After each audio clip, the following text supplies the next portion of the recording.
Bruno Sammartino, the famed wrestler and Pittsburgh icon, has died. He died this morning with his wife and his sons by his side. His family says he'd been battling a number of health issues for the last couple of months.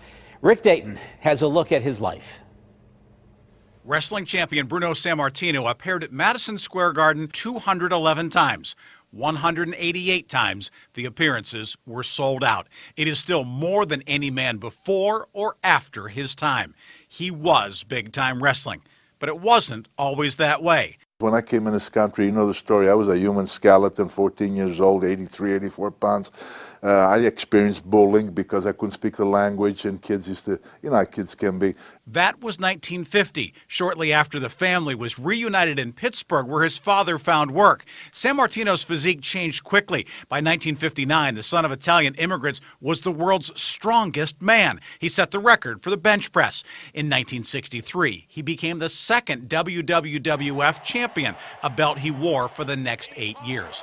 As dominant as Bruno was in the ring, he says nothing compares to the strength demonstrated by his mother. Amelia hid her 3 children from the Nazis in the Italian mountains. It was above their village of Pizzaferraro. She would sneak down at night and steal food for the family. My mom showed the courage of a lion to keep her kids alive, and the sacrifices she made were just incredible.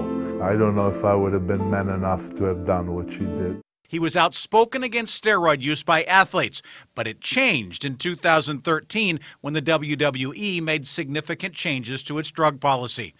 Being that they made those changes, now that they want me in there and so badly, I absolutely accept it because they did what I wanted them to do. The honor introduced a new generation of wrestling fans to his legacy, and he was surprised at how many remembered his name. I thought, fine, you know, I'm very grateful, I'm very thankful, walk away, and I thought, you know, a couple of years, who would even remember who you are? Before his life in the worldwide limelight, he grew up in the same South Oakland neighborhood as NFL quarterback Dan Marino and Andy Warhol. An Hall of Famer football player, I made a bit of a mark worldwide with my 25-year career in wrestling, and Warhol, of course, we know all about him. Just like everyone knows Bruno. Rick Dayton, KDKA TV News. The death of Bruno Sammartino hits home for many, including Pittsburgh Mayor Bill Peduto. Bruno Sammartino was more than a legend in wrestling.